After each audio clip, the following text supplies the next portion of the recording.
Is it possible that Lauri Markkanen's trade value is increasing? You bet it is. Next on Locked on Jazz. Bum bum bum bum bum bum bum bum bum bum bum bum bum.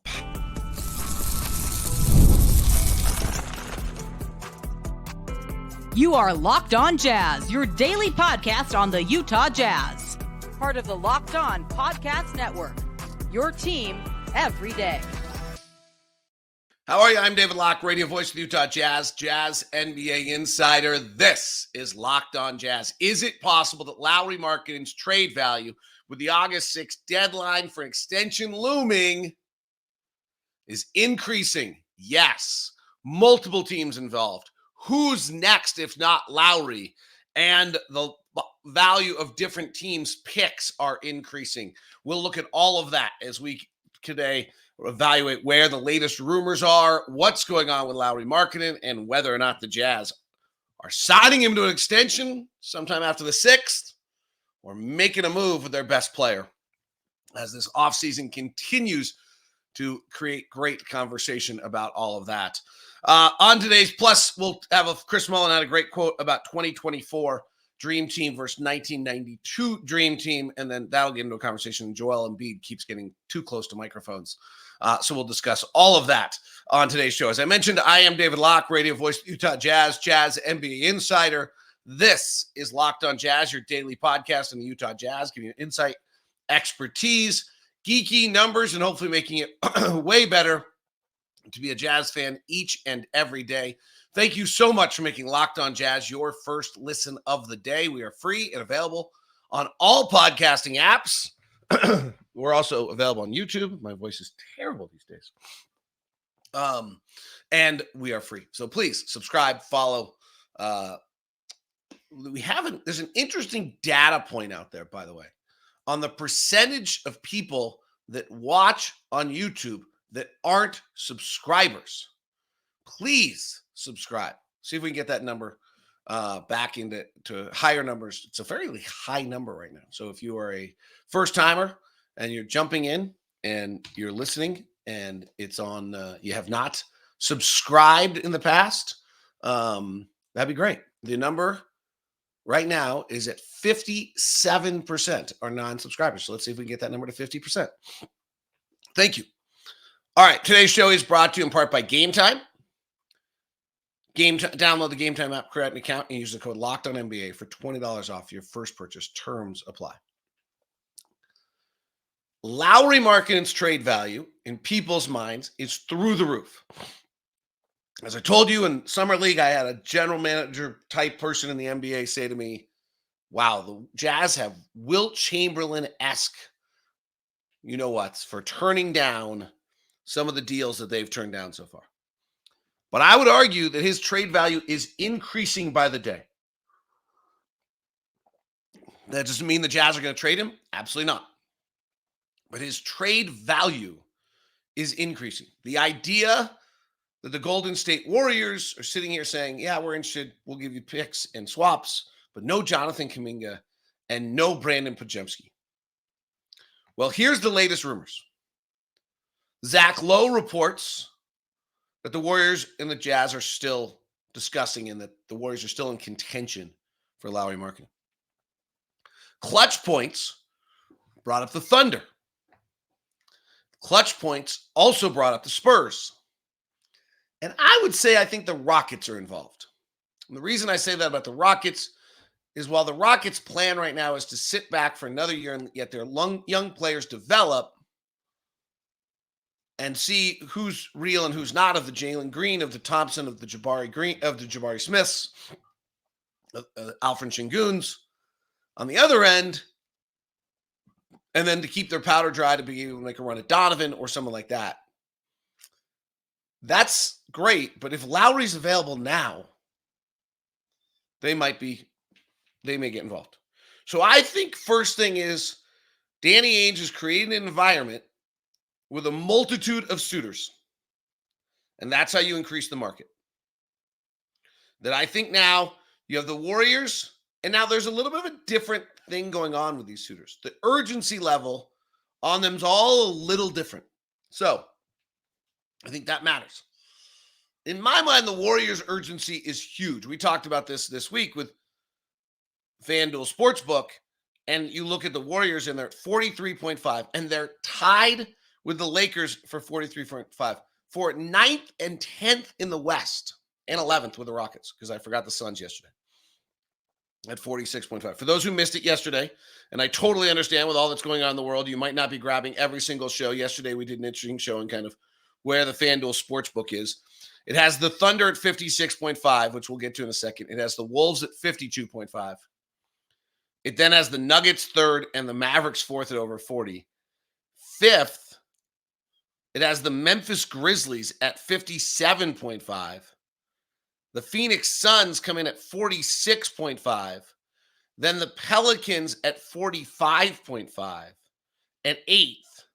And the Kings, did I say the Kings? The Kings are at 46.5. So the fifth is the Grizzlies at 5. The Kings and the Suns are 6 and 7. The Pelicans come in at 8 at 45.5. And then 9 and 10 are, and the Rockets are 40. So 9, 10, and 11, one of them out of the plan, are the Warriors, the Lakers, and the Rockets. I cannot imagine that the Warriors at Steph at 35 years old are content going into the regular season projected to be 9th in the play-in. So at least in my opinion, sitting here doing a Jazz podcast, not a Warriors, Kylan Mills, Lauren Mills, I just completely changed her name. Kylan Mills, and Chuck can probably tell you where the Warriors' perspective is on Locked on Warriors, but I would tell you if I was talking to Kylan and Chuck that I think that urgency is pretty high. The Thunder urgency is interesting too. So the Thunder have made 2 really nice moves with Alex Caruso. I'm not as excited about, but everyone loves it. And Isaiah Hartenstein, which I am excited about. Yeah, I think it's a great move. And they are 56.5, 4 games better than everyone else. A real chance to win an NBA title. A really, really, real legitimate chance to win an NBA title. And their books are a little complicated because eventually Jalen, Chet get their money. But as there may be some urgency on the Thunder that's pretty high here, where they have a cadre of picks they have to use at some point. They have Shea at 35, Isaiah Hartenstein at 30, Lou Dort, who they probably have to move to get this done. Whereas Chet is at 10, Jalen Williams is at 5. Like, this is their time with their players at such a low number that they could go add someone to this mix of great talent and make their move. And they have a really legitimate chance to win the title. And they don't have to pay Jalen Williams really until 26, 27. And they don't have to pay Chet Holmgren until 26, 27. So another year out for each of those. Hartenstein has $28 million on the books as a club option in 26, 27. So it's really only a 2-year deal. If they sign someone if they go try for Lauri Markkanen, they can solve their problems. They've situated themselves perfectly. I think there's some real urgency on the Thunder here to possibly get involved. The Spurs and the Rockets, I don't think there's the urgency. Spurs have made some nice moves. They're clearly trying to put a better structure around. The Spurs would just be a question of whether or not they really believe that getting Lauri Markkanen is just a great acquisition. His timeline is he's young enough he can match Victor's development. But they added Harrison Barnes. They've added Chris Paul. Both of them are going to be done at the end of this year. Harrison Barnes, I think, has one more year left. And maybe they would then be interested in making some sort of move with Lauri Markkanen. But urgency, probably not. And the Houston Rockets, I would say urgency, probably not, but interesting. And both the Spurs, the Rockets, and the Thunder have just a ton of picks that they need to deal with, which gets really interesting from a Jazz standpoint. But in 2025, the Spurs have any combination of 4 people's picks. 2026, they have 2 picks plus pick swaps with Chicago or with Atlanta with Atlanta.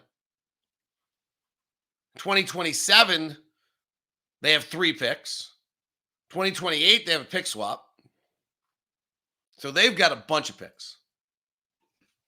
So I think that the Lauri market is increasing because there's now as many as 4 suitors. But the real reason the Lauri market is increasing is if you don't Lauri, what do you do? Next on Locked on Jazz. Today's edition of Locked on Jazz is brought to you by our friends over at Intercap Lending. Intercap Lending is Steve Carter, our own personal loan officer, and they've done amazing work. It has been an absolute dream to have Steve Carter as a loan officer for Locked On and what he's done for all our people. The reviews are endless. James writes, Steve was amazingly communicative, helpful, thorough, professional. I cannot imagine a better lender to work with. Amy wrote, it was such an amazing experience. He walked us through everything step by step. Would absolutely go back to him. That's what Steve's done for everyone always. Well, right now, Intercap Lending has a special deal, an incredible new construction loan program for our friends at Intercap. Here's what they've got for you. If you're considering building a new home, this is a game changer. With their new construction loan, you can defer all interest payments during the construction phase. Defer all interest payments during the construction phase. You heard that right. No payments until your home is ready. They offer flexible underwriting to cater all the unique financial situations, making it easier for you to get approved. And speaking of approval, the quick decision-making process means that on average, you get approved in 3 to 4 weeks. That's practically unheard of. They offer loan amounts up to $3 million, giving you the flexibility to build the home of your dreams without financial constraints. So if you're ready to turn your dream home into reality, check out Intercap Lending's new construction loan program. And always give Steve Carter the call at Intercap Lending, 385-800-8528, or email me directly at dlock09@gmail.com, and I'll get you connected to Steve, dlock09@gmail.com. Don't miss out the fantastic opportunities to build your future with Intercap Lending. Today's show is brought to you by our friends over at Game Time. Great opportunities for you, great tickets, and the prices get even better as we get closer to the games. Game Time is the answer for ticket buying when it's sports. It's also for concerts and other things, but Game Time is the leader in the sports industry. So if you're heading to a ball game anytime soon and you know what you're looking for and you're going to go see an MLB game somewhere, download the Game Time app. Use the promo code LOCKEDONNBA to get $20 off your first purchase. And then plus, keep an eye on last-minute deals to get 60% off, flash deals, in-app deals, zone deals, which are the section of seats, all-in pricing. Make sure you toggle the little all-in pricing feature so you get no surprises. Seat Views gives you the panoramic view. Lowest price guaranteed. It's all at Game Time. GameTime.com or the Game Time app. Download the Game Time app and use the promo code LOCKEDONNBA for $20 off. Thank you for making Locked On Jazz your first listen of the day. We are free and available on all podcasting apps, as well as on YouTube. Please subscribe. Let's get that subscriber number over 50%. That'd be super cool. All right. And for your second listen today, take a second to catch the Big Six in 60. It's our new program. We're building the 6 biggest stories of the day, all available for you from the local experts of Locked On. All right. If you're the Warriors, who have massive urgency, and you're the Thunder, who have a pretty high-level urgency because it's a championship, and you're the Rockets or the Spurs, maybe some other 5th team out there who's looking to get involved in this, and you don't trade for Lauri Markkanen,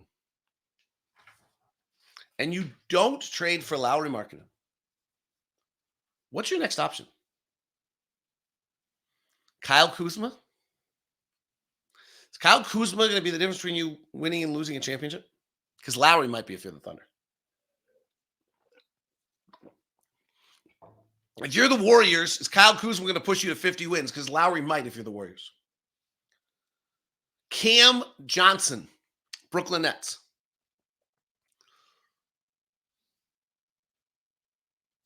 Maybe the Warriors go the wrong direction. They trade Andrew Wiggins. Okay, that's the worst case. They don't make the deal, and then, okay.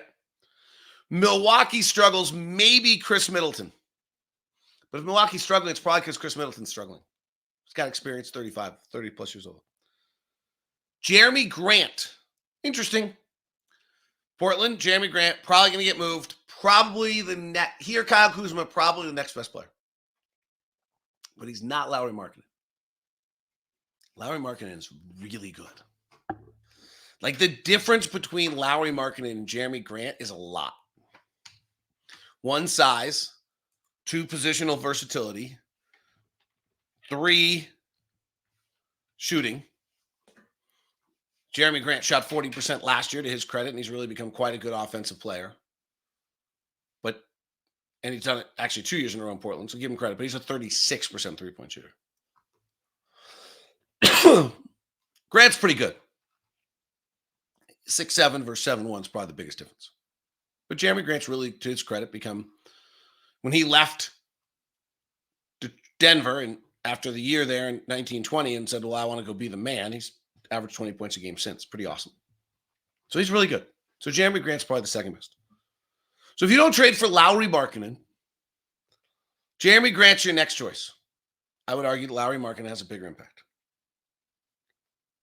Then your next choice is probably Kyle Kuzma. And I like Kyle Kuzma as your 4th or 5th best player.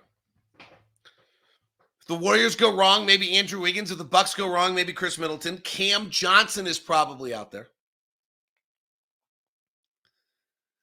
And then you're getting into Dorian Finney-Smith, Bruce Brown, Bojan Bogdanovic,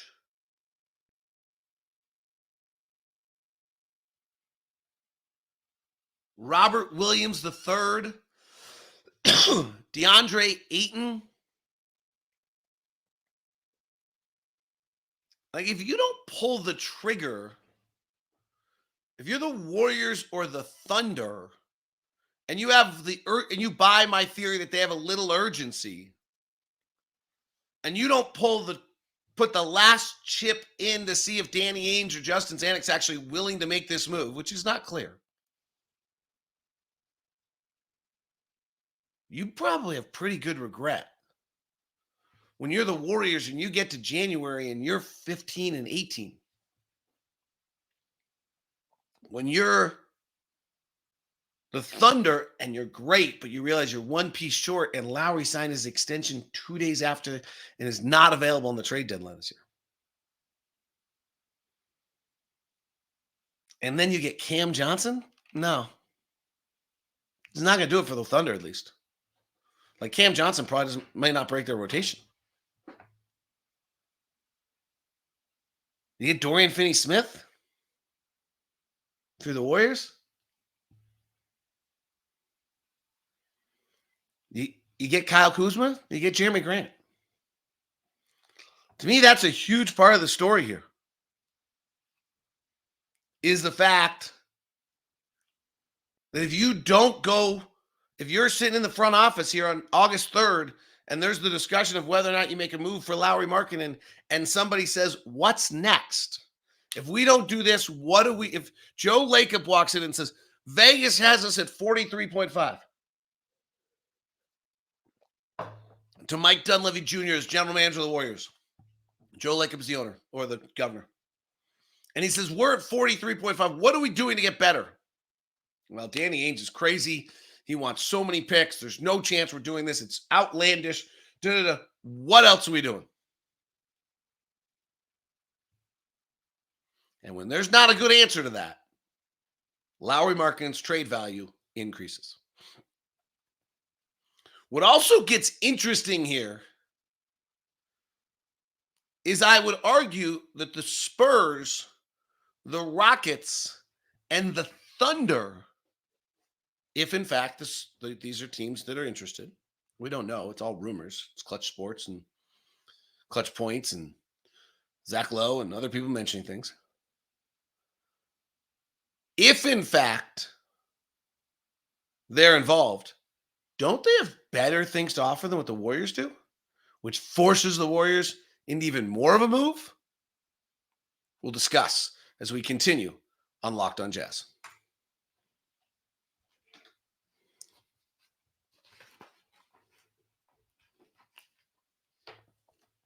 Thanks so much for making Locked on Jazz your first listen of the day. We are free and available on all podcasting apps. We greatly appreciate it for your second listen. Obviously, Locked On NBA is always there for you each and every day of the offseason. We never stop. Locked On NBA for your second listen of the day. All right. Let's look at what the Spurs have to offer. If the Spurs are really interested, the name Keldon Johnson's been available. And if you play around with it, by the way, if you want to just play around with it for a second, they've got to get us enough money to get Lauri Markkanen. Keldon Johnson's at 19 million, 17.5 and 17.5, and Lauri generally takes his position. It like works pretty well. Like that's the reason why it's been mentioned. I don't think Harrison Barnes can be traded yet at 18 and 19 million. Zach Collins at 19 and 18. There's a possibility too, because he gets the deal done also. But that also leaves them a gaping hole in the middle that they may not be interested in. And I'm certain that Victor Wembanyama's $12.7 million contract will not be a part of any deal. Devin Vassell is at 29. He's a pretty nice player. He's too expensive. So chances are it's something of the Keldon Johnson realm just because that's what fits.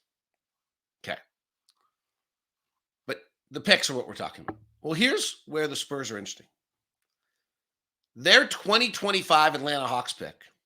The problem is if you trade with the Thunder, you're not going to want any of the Thunder's picks. If the Thunder have Lauri Markkanen on the roster with Chet Holmgren, Jalen Williams, and Shai Gilgeous-Alexander, they're going to be one of the best teams in the NBA, if not the best team in the NBA for the next 4 years. Like, pretty certain. If Lowry's on the Warriors, they're going to be pretty darn good for the next 2 or 3 years, and then you're probably down the road playing a gamble that Steph gets old and the Warriors. But the Warriors are also Golden State, and that's a pretty easy place for them to recruit, so that's...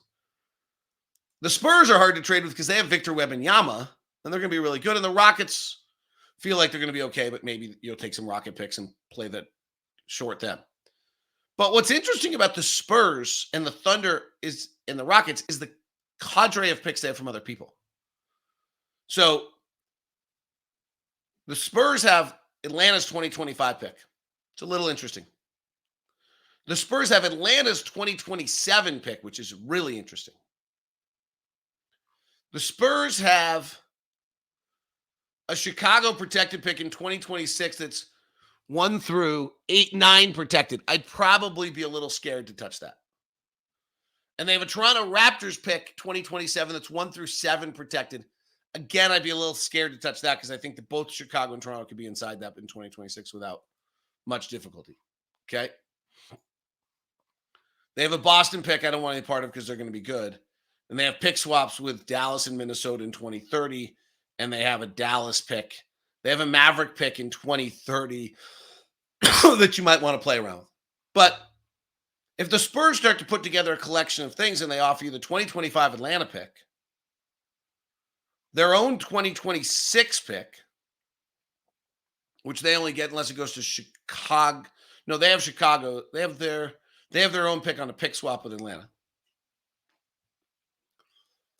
Maybe you can talk him into the 2027 Atlanta pick also. And then a pick swap, maybe you get the Spurs 2029 pick, which is probably not that valuable. But the Atlanta picks get interesting. If the Thunder are actually interested and willing to do this because they think it's the pick that makes them get a championship. By the way, it's probably Lou Dort. 17 million, right on the number. Or something of that sort. And they might clear some. They have so many picks, so many of them protected, but so many of them interesting. And so many swaps. It's almost hard to keep track of. But in 2025, you could reduce your own restrictions, and then you don't have to worry about it. Not that it does feel as though we're going to be 1 through 10, no problem. And it's 1 through 8 in 2026. They have a Clipper pick in 2026 that gets pretty interesting. They have a 76er pick that's protected 1 through 4 that I think you'd probably get in 2026. They have a really weird Denver, Orlando, Oklahoma City pick and a weird Brooklyn in 2027 that's even hard to explain. They have Denver's pick in 2028 that's 1 through 5 protected, maybe. And they have Denver's pick 1 through 5 protected in 2030 And they have their own picks, but I don't want any part of Oklahoma City's picks because they're going to be too good. I want everybody else's. So the Clipper pick of 2026 is pretty interesting. I don't know if you can trade a pick swap. Honestly, I'll have to find that out. They have a pick swap. Oklahoma City has a pick swap in 2025 with the Clippers or Houston. And so it's probably going to be the Clippers. So Oklahoma City will end up with the Clippers pick next year. I don't know if you can trade that, but that'd be great. Because they're looking to be another lottery team. Just stock up on the lottery odds. So that's what gets interesting here. Is Oklahoma City and San Antonio, if in fact they are at all involved, may have better things to offer than what the Warriors offer with their picks. Maybe not. That Thunder thing got thin pretty fast, right? Houston has Phoenix's 2025 pick. They have a pick swap with Brooklyn in 2027. And they have Phoenix's 2029 pick. I might take Phoenix's 2029 pick. It's a little complicated. It's the most favorable of Brooklyn, Dallas, and Phoenix in that pick. Some of these are so complicated, I don't know how you trade them. We'll have to call one of my guys and find out. But that's what gets interesting here. Also, if you're the Warriors, is maybe these collection of picks is better unless you think the Warriors are really going to bottom out here, which I don't. The Warriors, if you have not followed this, which you no reason, have all of their own picks up until 2030, which is protected to Washington on the backside. So that you're talking about trying to trade or swap 2026, 2028, 2030, and probably swap 2027, 2029, 2031, something of that sort. Remember, the Jazz have swaps. It's an the Jazz would probably like to add picks in the years that they don't have the Minnesota and Cleveland picks, but you don't, and then add swaps in the other years. So next year we have Cleveland, Minnesota, and our own if we don't give it to Oklahoma City. 2026, we have swaps with Cleveland and Minnesota. You can only have one swap. You can only switch. So we're going to get the better of Cleveland, Minnesota, and our own pick. Probably our own at this rate. 2027, we have Cleveland, Lakers, Minnesota, and our own. We have 4 picks. We probably don't want the Warriors pick in 2027.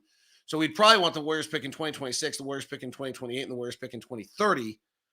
And then consider swapping in 2029 and 2027. It's probably where I guess you're looking at. 2029, we have Cleveland, Minnesota, and our own. Again, you probably don't want the Warriors 2029 pick or 2027 pick. You'd like their 2028 and their 2026 picks. Now we have swaps. So you get their pick and then you swap our pick with Cleveland and Minnesota, and hopefully you have a pretty good day. All right, Chris Mullin somebody said that the 2024 Dream Team would beat the 1992 Dream Team. And Chris Mullin said, I think I'll have to give someone a history lesson, which I thought was a great line. Here's what I think is super interesting about this discussion. And the U.S. struggles with South Sudan the other day. And the 1992 Dream Team is what's created South Sudan. Right? If you go back and look at who 1992 team played, there was a thing on Reddit the other day. Like 7 players were NBA on opponents were like NBA players. 7 of them.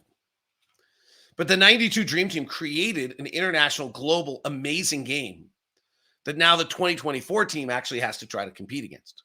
Canada is just primed to win the world gold medal. Canada's primed for it. It's because of Vince Carter. It's because of the NBA. It's because of Steve Nash. It's because of 1992.